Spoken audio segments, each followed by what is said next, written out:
Good evening or good morning, wherever you are in the world. I'm Regina Yao, the founder and president of the Pixel Project, and I'm moderating the 11th and final Google Hangout session of the third annual fall edition of our Read for Pixels campaign. And today is also the first day of Domestic Violence Awareness Month.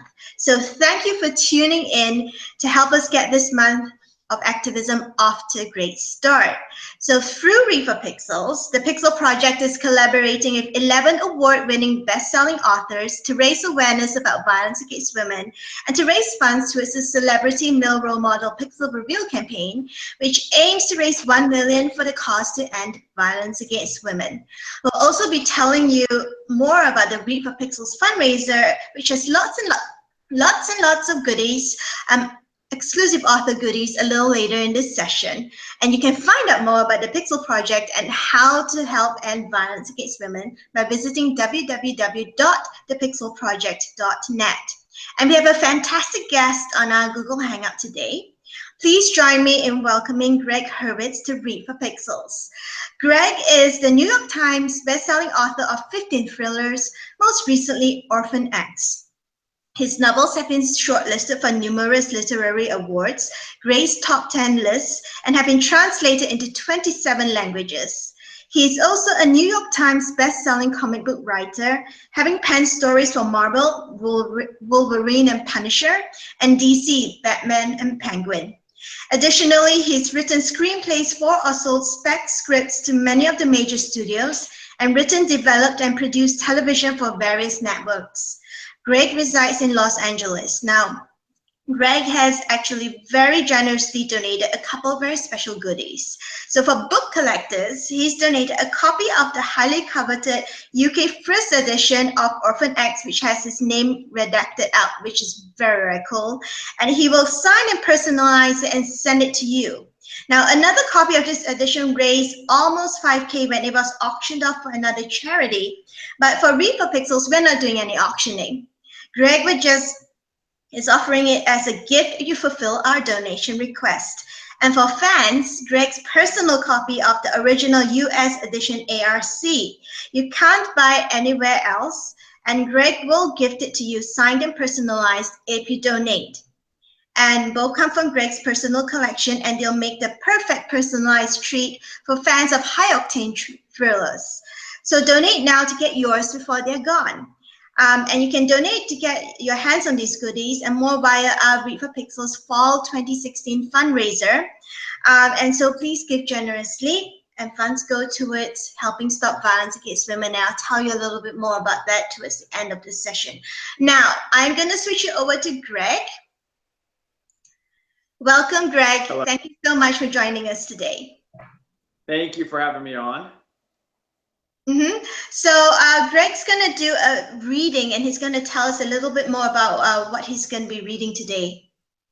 Okay, so my newest book is called ORPHAN X, and one of the things I've noticed throughout my whole career is that I've always been drawn predominantly to anti-heroes. And in fact, the dedication to the book ORPHAN X is to all the bad boys and girls, rule breakers and vigilantes, for being so wicked that they're good. And I list in the dedication all my favorite characters, which include some of my favorite fictional women, from Ellen Ripley and Sarah Connor, to Hannah and Lucy, to Arya Stark and Lady Vengeance, Veronica Mars and Selena Kyle. A book series that I've written in a very, very long time. And a book series is such a huge step, because it's not just who you're living with for that book in that year, it's the next year and the year after that and the year after that. And so I knew to start a series, I'd have to commit to living with somebody else in my head nonstop for the foreseeable future, and spend more waking hours with him than I do with my wife and my kids. In other words, someone who I find compelling and funny and just and righteous and true. And 50 novels in, I finally found that character. So I'm very excited for you to meet Evan Smoke, also known as ORPHAN X. Now, Evan is the culmination of decades of writing and research. It took a lot of years for me to find my way to him, and fair enough. He's a very hard guy to find. He was taken out of a foster home by the age of 12, raised in a covert black program buried so deep inside the US government that virtually nobody knows that it exists. And there's only one person, Jack Johns, his handler and surrogate father, who even knows who he is. and he was given the highest level of training as an assassin and an operator. And I didn't want this to feel like sort of bullshit Hollywood training where he's like balancing on a finger on the edge of a cliff or catching flies with chopsticks. And so once I had a handle on who Evan was, I spent months doing research. I went to Vegas to deal with one of my consultants. I did a lot of mixed martial arts training, doing a lot of fighting, familiarizing my face with the training mat. I talked to guys who've led operations that you've seen on CNN, who've gone into hostile territory under deep cover and led missions in some of the most dangerous theaters in the world. And all this was to show the process by which a skinny, scared kid from an East Baltimore boys' home could plausibly transform into Orphan X, a legendary figure in the Shadow Service. But Evan was always different from other orphans, and a lot of that was due to Jack, who raised him not just to be a top-tier operator, but to also keep his sense of humanity intact. As Jack tells him, the hard part isn't making you a killer. The hard part is keeping you human. And one of the ways he does that is defining for Evan how he is to treat women. And I want to read this chapter now about his training when Evan was younger. Around Evan's 17th birthday, a threat arises, acquainting him with the real-life stakes of the profession. News reaches Jack that a file in a classified database somewhere may have been compromised. Drawing on a tenacity forged in his early infantry sergeant days, he locks up the house and stays awake for 72 hours in the dark foyer, facing the front door from a wooden stool, combat shotgun across his knees, moving only to drink from a thermos and relieve himself. A phone call from a blocked number indicates that the threat, if it was a threat at all, has passed. As Jack returns the wooden stool to its place at the kitchen counter, he calls Evan to his side. He throws some leftover turkey on a plate, then pours himself vodka over ice. Leaning against the sink, drink in hand, he wears a thoughtful expression. His vigil has left ample time for contemplation. I need to teach you how the program works, because knowledge is power, and I will not have you take risks that you will take unempowered. Our program is a full deniability antiseptic operation run off a black budget. The money comes straight out of Treasury. It's printed and shipped, utterly untraceable, which means essentially that we have an unlimited budget. The Department of Defense manages this, threads the needle through an outlet in the Department of the Interior. The Department of the Interior? Exactly, land management, national parks, who's going to look there? Jack proceeds to lay out the arcane arrangements, bank accounts on various continents. The cash moves through a contracting agent in Aberdeen, Maryland, who doesn't even know what he's contracting, then filters through the PO boxes, traceless wires, currency swaps. Evan listens intently, hand dipping beneath the counter from time to time so the dog can lap turkey from his palm. Jack pretends not to notice. The only permitted variation in discipline comes where the dog is concerned.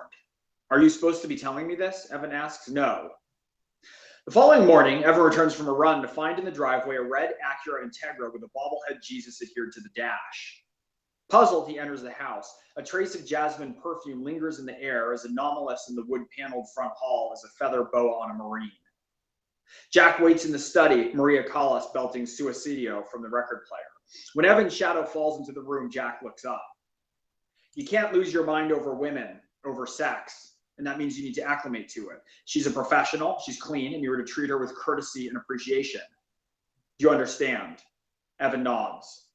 Jack goes back to the third volume of Churchill's A History of the English-Speaking Peoples. Upstairs, Evan's bedroom door is slightly ajar, enough to reveal a slice of bedding. The fabric shifts. A woman's bare form rolls into view.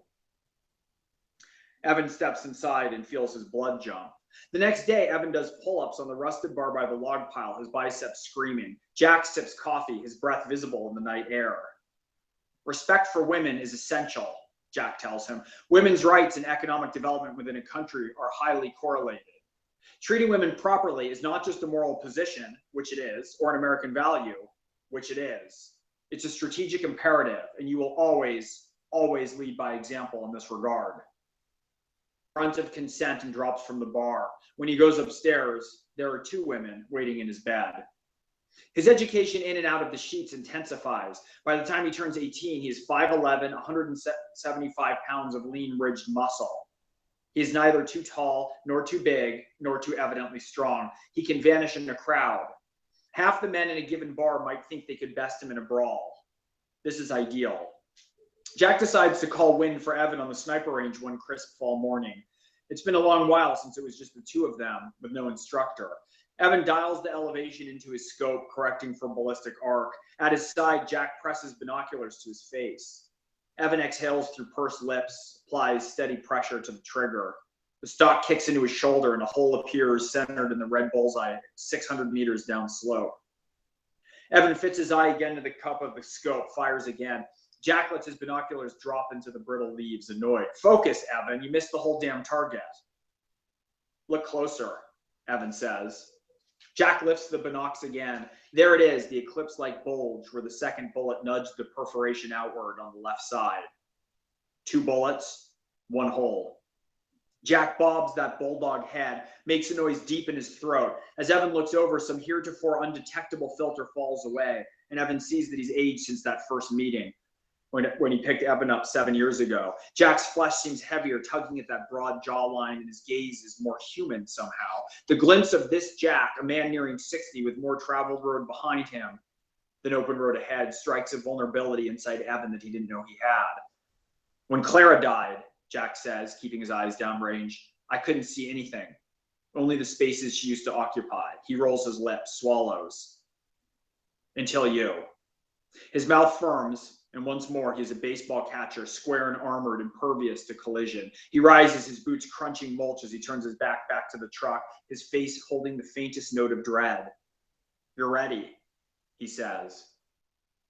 Now Evan goes into the program, and as ORPHAN X, he commits numerous executions overseas, becoming the most feared assassin in the world. But his moral compass, because of what Jack taught him, was never shattered. And at a certain point, the moral ambiguities of the program become too much, and he has to leave the orphan program. And when we meet him in the present day, he's reestablished himself under a new identity in a safe house on the Wilshire Quarter in Los Angeles. He has a virtually limited bank account, a particular skill set, and nothing to do. And while he has to spend the rest of his life off the grid, while he has to bear the cross of being forever an outsider looking in, he's got the expertise to do one thing, and that's to work pro bono from the shadows, helping the desperate with nowhere else to turn. And I think for me, that's the heart of what I connected with when I found this character in Evan. There's a conflict deep within him because everybody, no matter how tough, no matter what training you have, has a need for human contact. And the one thing we never get to see in other thrillers is James Bond go home or Jason Bourne have an awkward exchange with a single mother at an HOA meeting. And I kept thinking, like, what would that guy really be like in the real world? And as badass as Evan is, he lives in the real world with you and I. Here's a guy who spends his existence protecting people, living ordinary lives that he himself could never have. And there's a longing there and a tragic shading. And so one of the central questions for me of the book is, what if the code that you live by is also a curse that keeps you from having the human contact that you most want to have? And so that's my introduction to the book and the character, and I'd like to open it up for any further discussion. Okay, so before we get started with the discussion, welcome everybody. If you are watching this from YouTube, streamed live, next to the screen, there'll be a chat box. Now if you have any questions, type your questions into the chat box and we'll read it out to Greg and we'll weave it into the discussion, today's discussion, and Greg will answer your question live. So get typing. Now, Greg, so what's striking about ORPHAN X to us is that Evan Smoke is essentially a 21st century James Bond style super agent with a feminist twist. And you know, as you read just now, you read it right out just now, you know, his trainer mentor Jack literally spelled it out to him that he has to respect women and girls. And you know, in the course of his adventures, you know, he helps 2 young sisters get free from a corrupt cop who's also a pimp. He reluctantly becomes a male role model to a young neighbor, and he tries to help a female client who is in deep trouble. So we talked about, you know, how it took you years to come up with Evan, a character that you'll be able to live with for years because you're writing a series. So he outwardly has all the features of the traditional macho hero. He's good with his weapons. He is a great fighter. You know, he has nerves of steel. But here's a man who's essentially taught by his male role model, his surrogate father and trainer, that respect for women, to quote you, is essential, and he consistently does so. Did you have, how do you fit all the pieces together? Because previous, like more traditional writers would not even think of adding that in. How do you come up with that angle, that side of Evan? Well, one of the things that these male role models and these heroes always have is this hypermasculinity. But I think like one of the key aspects of masculinity for me, when men are very comfortable in their masculinity, is a deep respect for women. And that's one of the things that comes along with it. And as Jack explains, because he knows he's sending this kid off. I mean, by the time we meet Evan, he's in his mid-30s. But Jack's sending him off at the age of 19 to go be an operator and a spy. And one of the things he wants to instill in him is the fact that it's a moral and American value to have that kind of regard and respect for women. And it's one of the calling cards of Evan is as tough as he is, he's very, very respectful for women. A lot of the clients who he helps pro bono will prove to be women. And in order to be an effective operator, which is in my mind it's sort of a stand-in for being a better human being, is that he's got that sort of regard. And I think a lot of that came from my own life. I'm from a family of really strong, tough, capable women. From my mom and my sister and my grandmothers were both that way. And it's just one of the ways that I view the world, I think. And so I didn't want to write a character who's sort of the old-fashioned, macho guy where there's not more depth there and connection. And the other thing is, I think it's a key piece for me that Evan he's sort of a loner, but I didn't want him, I wanted that to be part of a curse that's at the center of him, like I discussed a little bit, where like he has this need for human longing, and there's a single mother downstairs who he has this connection with, but his job holds him back from that connection. And so he has a need for real human intimacy and contact, and that's something else that Jack taught him, and it may be a disservice. Like maybe he would be a better assassin if he was just purely trained to kill. But Jack wanted to keep him human. He wanted to keep him with a view that is more respectful and understanding of members of the opposite sex and have an understanding of what intimacy is. And that's one of the aspects in which leaves Evan sometimes vulnerable. He has to walk a more of a tightrope than a lot of characters who we're used to. Yeah, and that actually makes him a much more relatable character to a lot of readers, I think, because of his humanity. You root for him a lot more than the more stereotypical hypermasculine character in a thriller. And so, when we first see Evan in action, he's taking down a corrupt cop who's also a major pimp, who's getting ready to rape Marina's his client's 11-year-old sister to seal her fate as one of his underage prostitutes. So why did you decide to make this case of violence against women the reader's introduction to Evan's super spy skills in action? Well, for me, I wanted something that readers could really connect with viscerally and quickly to show how he operates as a pro bono assassin. And to do that, I wanted to really establish someone who is a villain who crosses any reasonable bounds of human behavior. Because Evan has one solution. He's a pro bono assassin. He's not a social worker. He doesn't arrest people. There's only one option. And this cop is abusing his power very specifically to denigrate and humiliate and exploit and to abuse women. And for me, it was just such a stand-in of the type of mission that Jack had trained him for. But when Evan was officially operating as an assassin for the US government, he never quite knew what the moral standing was of the operations he was conducting. He'd go assassinate like a foreign minister, but he wasn't always certain exactly what he was doing because he was following orders. So I wanted to really show that once he's out on his own and he's looking at what aspects of society and what people he wants to protect, that he's making a choice that has to do with his own moral compass, as was taught to him by Jack, that has to do with the things that he cares about and that matter a lot to him.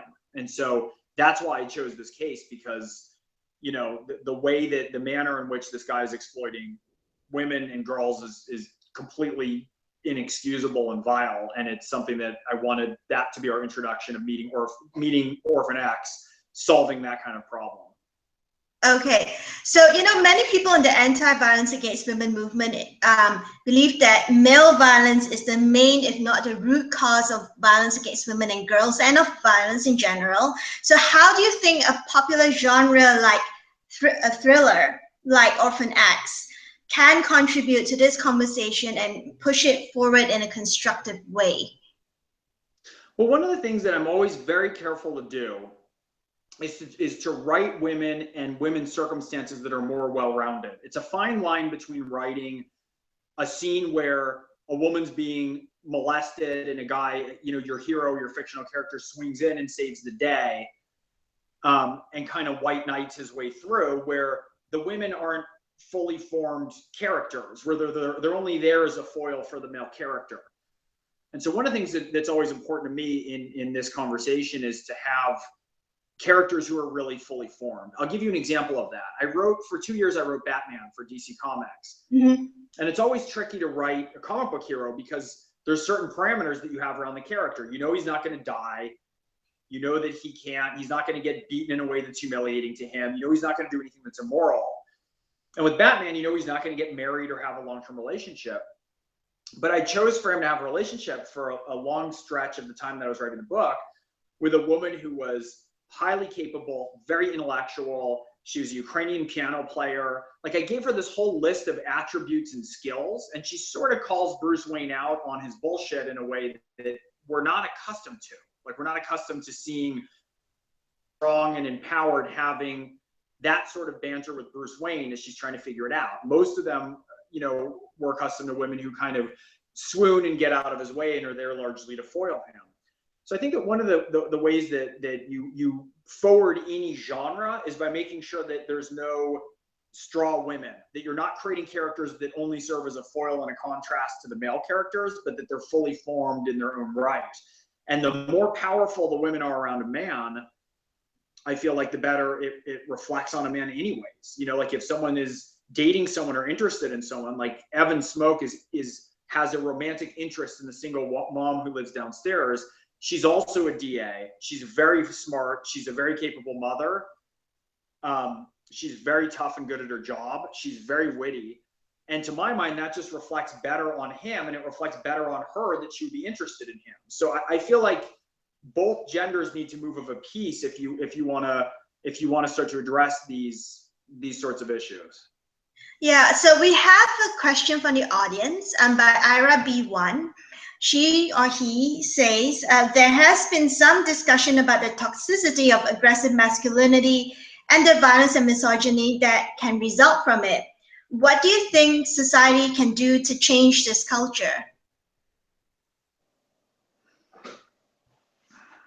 Well, I think I wish there was more training, for lack of a better word, like the sort that Jack gave to Evan. I mean, I think there's two sides of it. I think a lot of it is, like right now as a parent to two girls, a lot of my thinking is on the parenting. And I think there's two sides of it. I think that my father was a really good role model to me about, my dad was very masculine, and he was very sensitive, and he was comfortable with his own emotion. He's enormously respectful to my mom and to my sister growing up. And a lot of it is what I think we see. The first step is how we see that role modeled by our parents, you know? And so for me, in raising two girls, it's important for me that they're empowered and they're strong and they're tough, and that they learn how to use their voices, and that they don't apologize too much. That's a big one. A lot of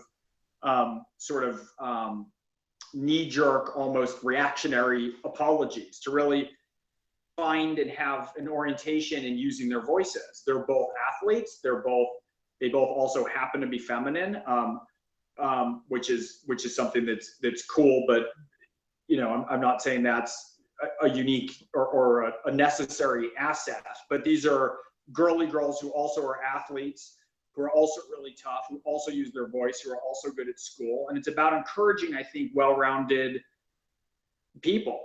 And, you know, I think that's a lot of it for me. The first step is in what sorts of role modeling we get from our parents. I think the other one is what sorts of role modeling we get in popular culture. And that's why it's important to me to write a different type of girlfriend for Bruce Wayne instead of the usual arm candy that Bruce Wayne shows up with as Batman. That's why it's important to me to have some of these discussions come out in Orphan X. And when Evan is involving himself, he's not rescuing damsels in distress who are useless without him. When he's attracted to someone, he's attracted to someone because they're smart and intelligent and compelling and highly capable. And I think a lot of it is a discussion of how we're seeing these things reflected and what things we're deciding to make values in our families, in our communities, and in our popular culture.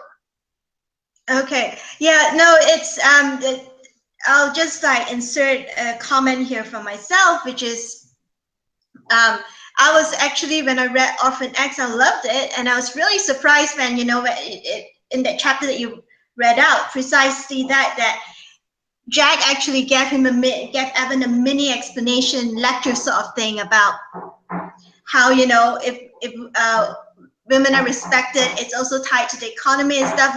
I've never seen that in any book before.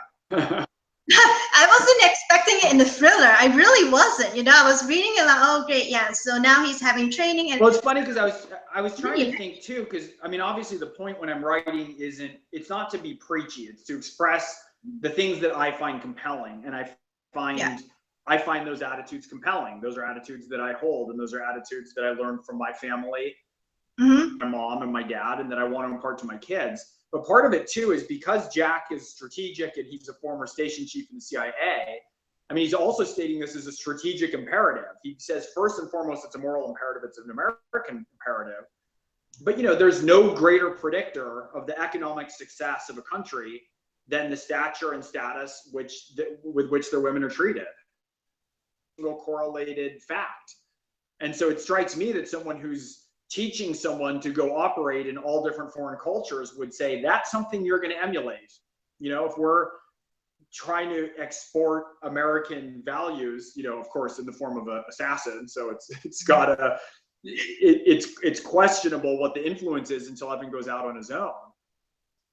But it's something that is also a strategic, factual, statistical, you know, notion that's important to also be pointed out, because that's something Jack would do. That's true to his character. Yeah.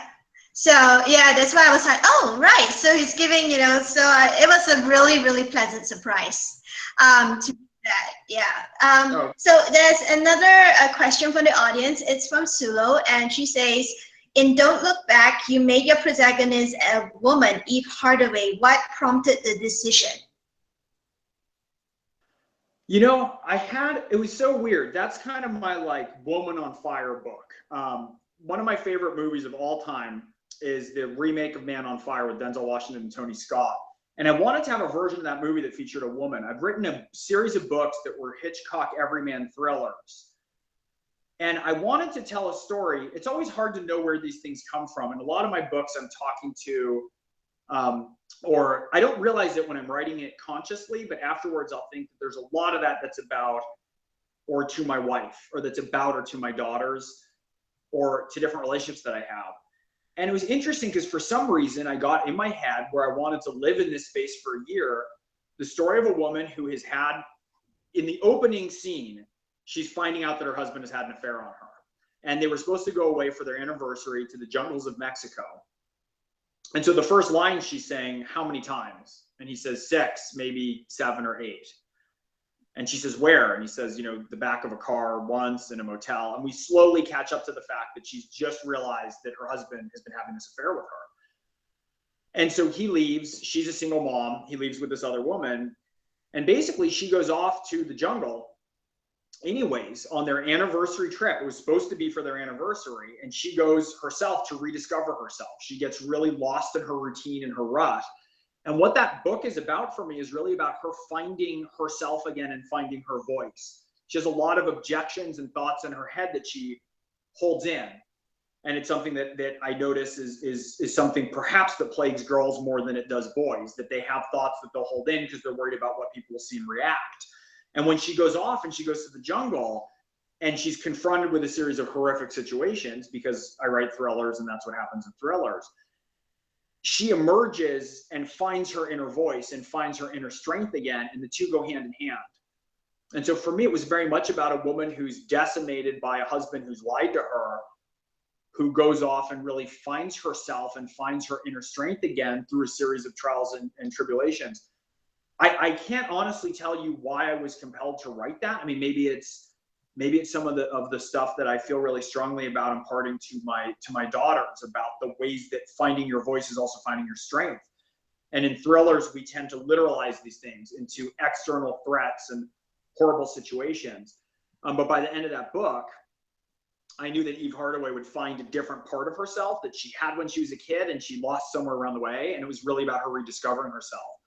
And it was all I could think about for a year. And so that's how I spent that year, was writing the story about Eve in the jungle. Yeah. So, it's not always easy portraying well-rounded female characters in novels, given that there are so many instances where they are stereotyped to be or act a certain way just because they're female. So what's your process of working around that to create a believable and complex female character? And do you feel it's especially challenging to do so as a male author? I mean, not just Eve, but you have a whole range of female characters in Orphan X. So what's your process with this? You know what's so funny? I feel like the more that if I were to think about it too much, it would come off as propaganda or preachy. Like the scene that you mentioned earlier about Jack having that conversation with Evan, that was not premeditated. I was in that scene in that moment and thinking, he's going to have to acclimate Evan to sex before he sends him off into the world as an assassin. What's the kind of conversation you would have? And it came out for me very organically, not because there was a bigger set of themes that I was trying to convey. I think the same thing is true when I write female characters. I don't try and write women in general, or, I'm going to write now strong women. What I do is I think about a woman. I want to write and create one woman. And because I actually really like women, I think about what those traits would be. What are the traits that I like in women? I like women who are smart and funny and tough and capable. And so it's really about writing one character, not trying to write a type, whether that type is strong or not. Because I think you can get in trouble the other way too. I write a lot of gay characters in my books as well. And one of the things is I did an interview with The Advocate some years back with one of my good friends, Christopher Rice, who's a gay novelist and is a terrific talent. And it was funny because we were having this interview, and one of the things he was saying that he likes about the way that I write gay characters is they're not also all saints. Like, you can't write, when you're trying to deal with other people, you can either be offensive and write gay characters as like swishy, gay, the sort of stereotypical aspects of it, or you can write them as total saints where they, have started orphanages and they're wonderful beyond compare. I think both are equally insulting. I like writing women, and part of why this book is dedicated to rule breakers and vigilantes. The women who I dedicate, the fictional characters, they're well-rounded. They have dark streaks, they have anger, they have all sorts of issues and complexities.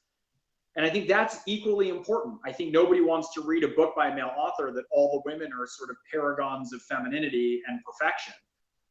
That can be equally offensive. And so if you get into specifics, and I think if you also just genuinely like women, it's not that hard. It's no harder for me than writing male characters. I'll tell you one funny story. I wrote a book some years ago called They're Watching, and it's about a Hollywood screenwriter of some acclaim. He lives in my house, in my neighborhood. And one of the scenes is when he's being investigated, the doorbell rings, and a kind of hefty lesbian detective shows up, and she's at the door. And she's supposed to be there for one scene, and she shows up and asks stuff.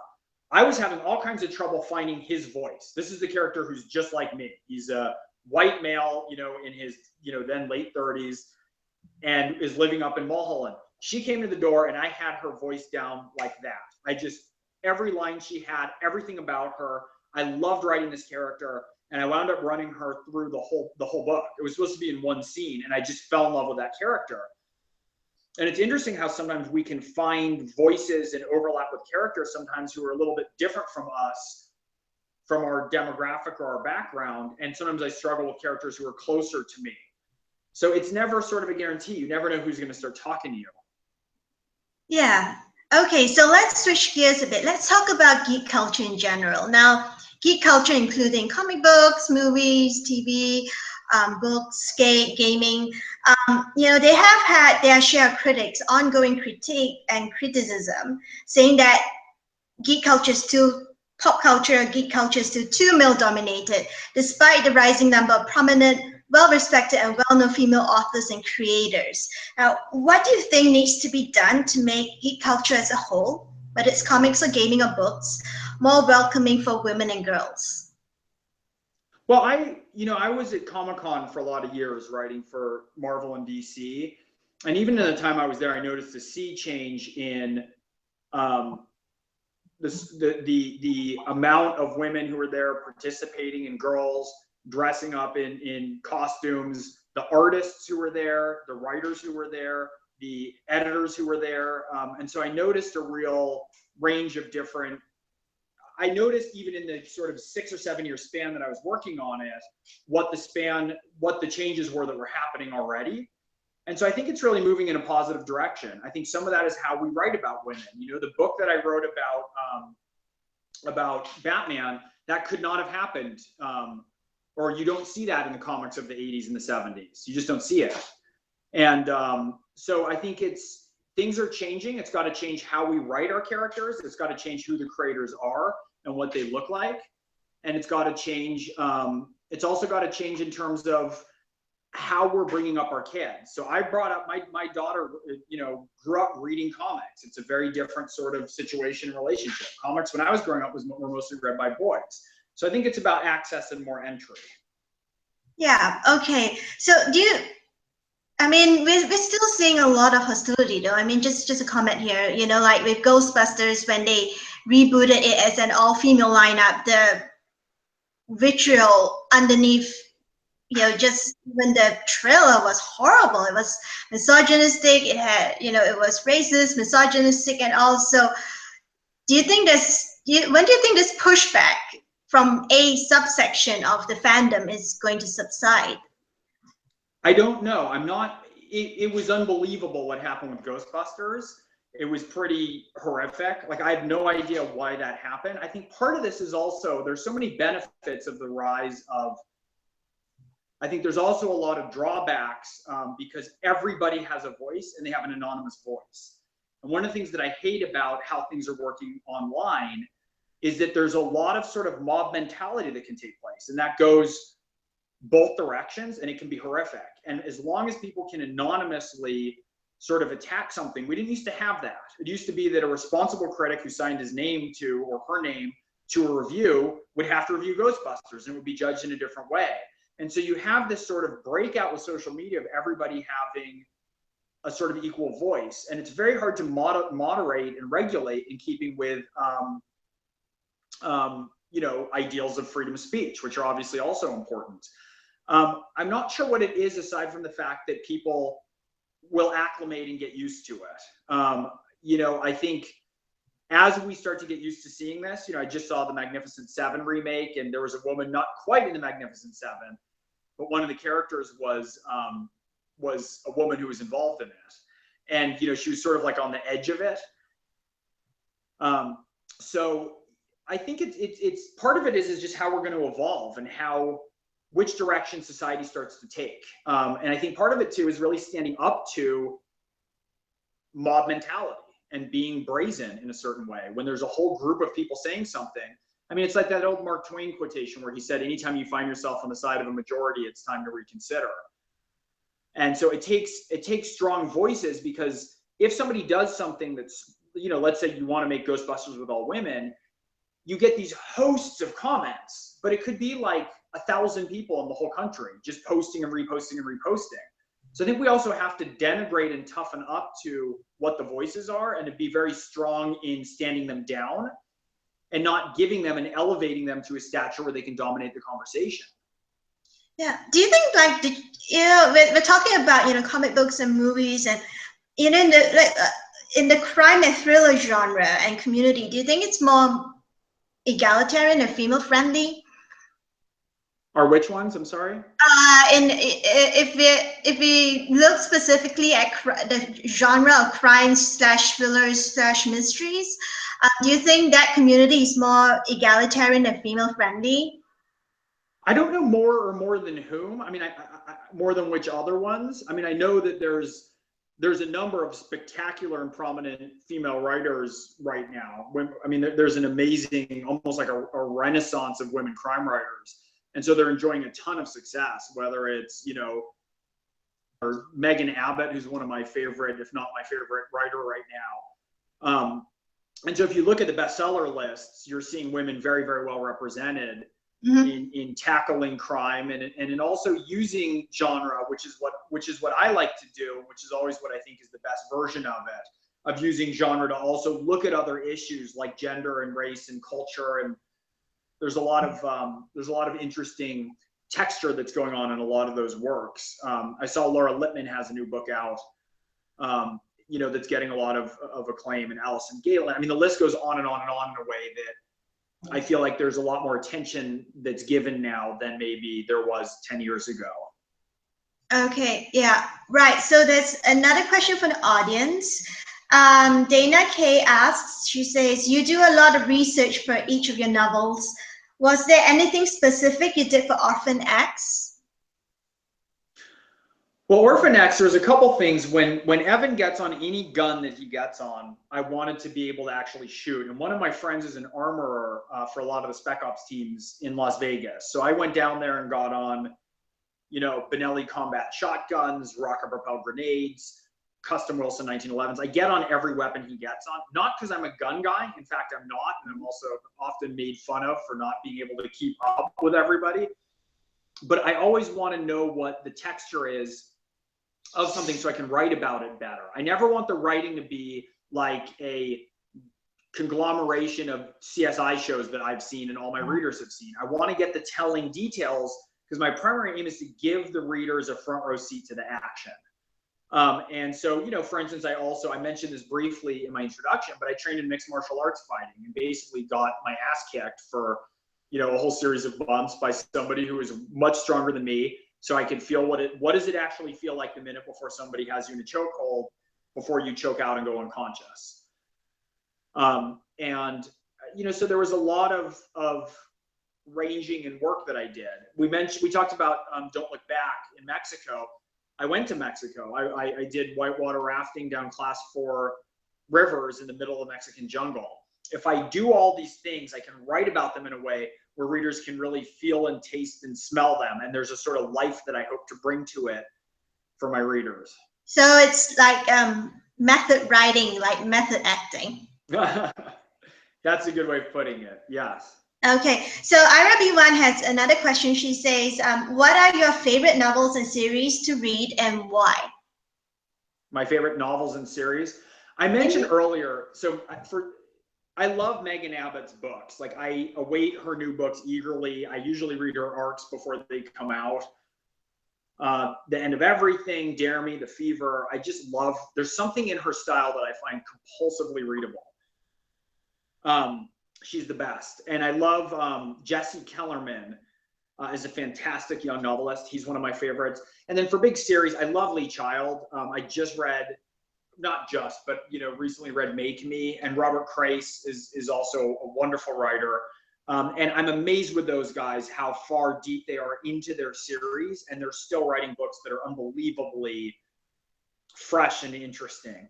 I'm a big fan of Dennis Lehane. He's one of my favorites. I love his work, but I read very broadly. I read a lot of nonfiction. I read a lot of books that are all over the map. Of course, a lot of it is in crime fiction because that's where I am. That's where my friends are. Those are the books that I'm given to blurb. But I try and move it around and vary it up as well. Okay. Well, as a writer, like we were talking about you writing women just now. So, of course, the $1 million question, I guess, is, do you think it's important for stories that prominently feature women or that have, a range of women characters? Do you think it's important for those stories to pass the Bechdel test? And for those of you out there who are unfamiliar with the Bechdel test, it means where 2 women characters talk to each other about something other than a man. Yeah, I mean, I think that's something, like, for me, a lot of that just sort of naturally happens. I think I think there's a fair aspect of that in which there's a lot of movies in which the women finally get alone. You have a moment to have an amazing scene, and they just talk about their boyfriend or they complain about boy troubles. That's really annoying. I mean, on the other hand, I feel like there is an aspect where women and men talk about relationships. It's one of the things that they talk about. And so I think a lot of it is due to the weighting of how you do it. If you have a female character that every time she's alone with another woman, she's complaining about her man who might be cheating, that gets really old. But to have women who are alone together and have them not discussing relationships, some of which might be with men, I think also isn't as realistic. You know, it's an interesting question. I have a movie coming out this year called The Book of Henry, starring Naomi Watts. It's about a single mom raising two boys, one of whom is a prodigy, and something really horrible is going on next door. It's a wonderful cast. I have Lee Pace, we have Dean Norris and Sarah Silverman, and we thought about this specific question a bit with it's such a powered movie. The whole movie rides on the shoulders of I mean, Naomi Watts' character is so important and central to it.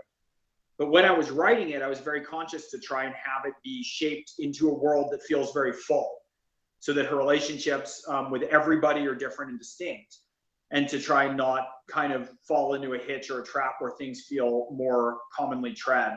With me, it's not a question of finding that offensive. It's more a question of finding it boring. You know, that's the character who, I mean, I wrote a book earlier in my career. I'll give you an example where the protagonist is a deputy U.S. Marshal, and his wife is a sheriff's deputy. And she was my answer for every whiny cop's wife that I saw on every TV show and book and movie. Who's like, the job's killing you, and can't you spend more time at home, and you drink too much, and you don't understand. And for me, it gets so boring is really the question. It's not a question of moral indignation. And I wanted a wife who totally understood his job. She was a sheriff's deputy. She was on the state level while he was federal. She was a resource to him because she understood state law like he understood federal law, and he could come home and they could have this marriage and this relationship that was actually additive. And he's not answering questions about like why he's choosing the job over his marriage or the family. It's just so overly visited, those themes, that I think if you try and write about women in real ways, like we were discussing earlier, you can get to material that's actually fresher and more interesting and more engaging. And that's always my aim. Okay, so we're coming up to the end soon, because you got to rush off to another event.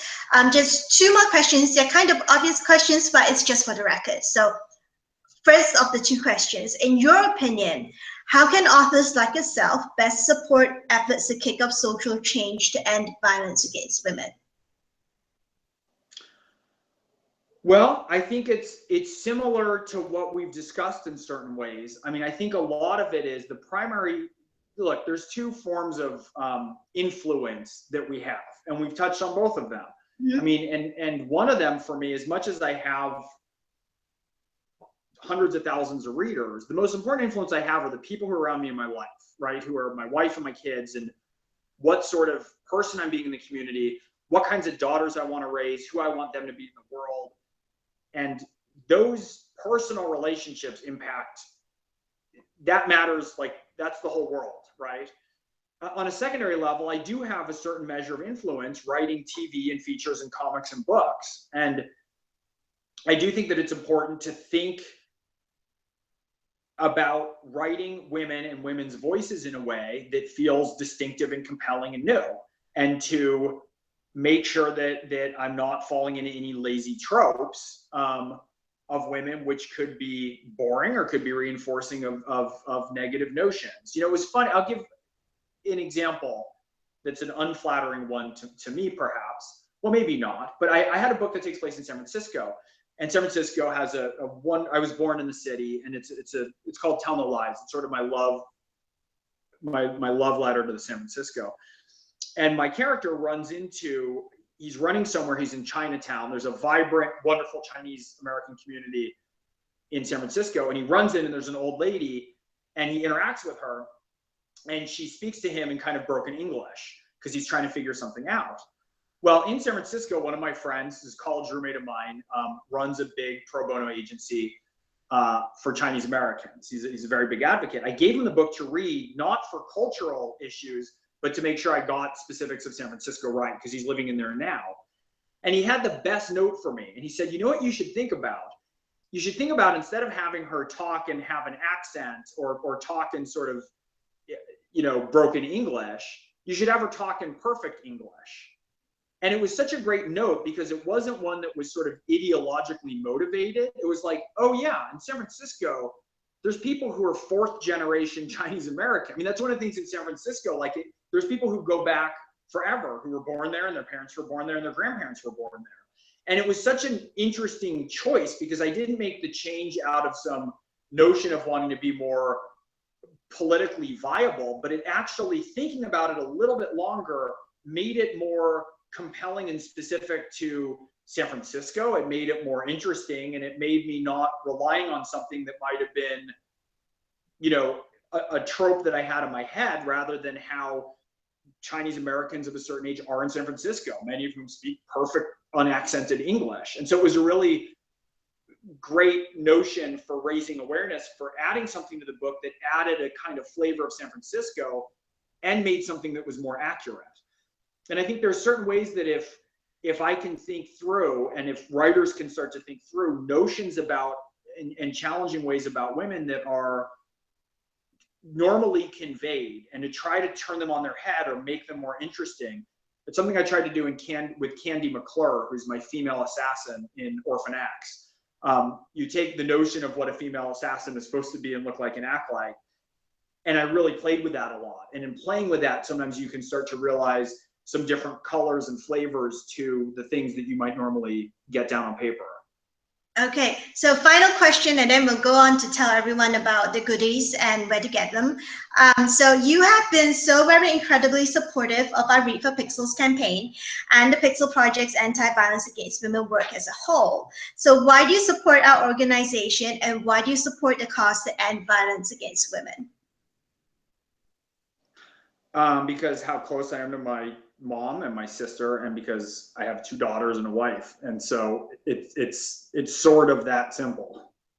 Okay, now I'm gonna put myself on screen, and I'm gonna tell you guys, remind you guys about what the goodies are available from Gregg. Let's see, so there's a little slide. Hi everybody. Okay, so now, as mentioned earlier, Gregg has very generously donated a couple of very special goodies. So the book, Gregg, do you happen to have the book with you? The Orphan X? Okay. Remind me which one. I know that one of them is the redacted advanced reader's copy from England. That's the very rare one. Yeah, it's it's apparently the highly coveted UK first edition. It's hardcover. Yeah, the hardcover, but I also, okay, let me find that. Okay. Oh, there you go. Yeah, it's that one. Yeah, that's the one. Yeah. So for book collectors, this is it's highly coveted. It's a UK first edition of Orphan X, and Gregg's name is redacted on it. And he will sign and personalize it and send it to you, and it will be as a gift if you fulfill our donation request. We are not auctioning anything out there. We're not. We're just, Gregg's gonna give it to you as a gift. And also Gregg has a personal copy of the original US edition ARC, and that you can't buy it for love or money. Gregg will also gift it to you, if signed and personalized, if you donate. And there are plenty more wonderful treats and rewards from other authors and publishers as well, ranging from book bundles to Skype calls.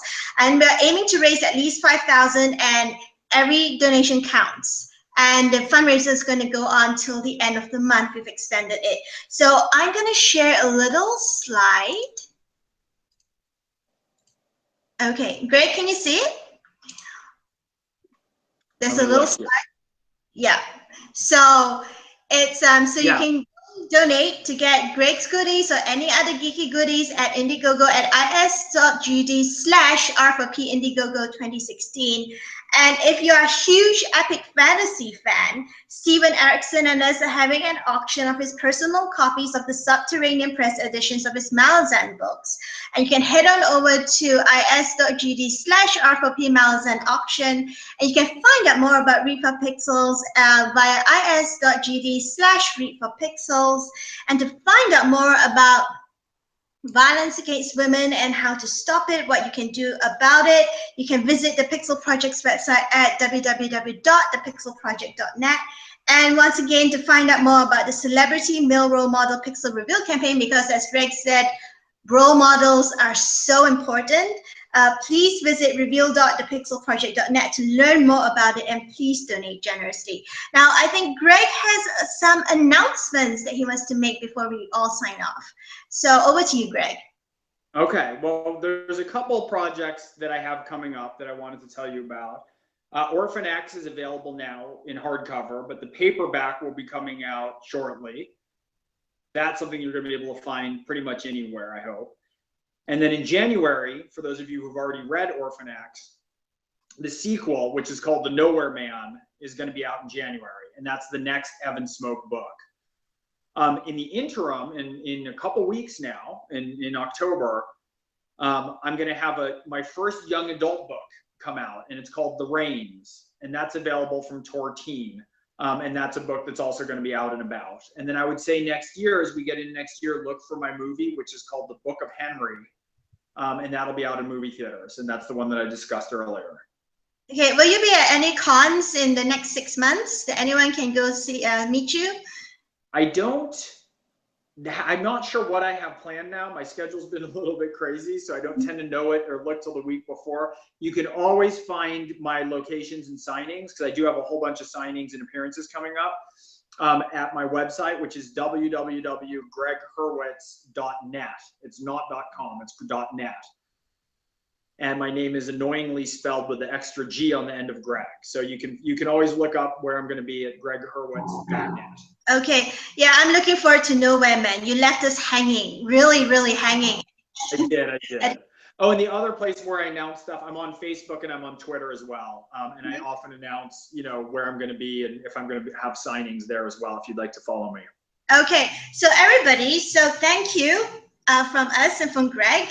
Wherever you are in the world, have a great day. So it's Sunday in Asia and Australasia. It's Saturday night in the US and South America, and it's in the middle of the night if you're up in the middle of the night to watch this in Europe. And so have a good day or good night wherever you are in the world, and we're signing off. And please, if you know any of your local shelters, please do step in, make a donation. Donate. It doesn't need to be a cash donation. You can donate. You can donate supplies. They always need supplies. So find out where your local domestic violence center is and give them a hand. So this is Regina Yao signing out, and this is Greg as well signing out. So I'm putting Greg. Thank you so much, Regina, and thank you everyone for tuning in and listening. All right, bye guys.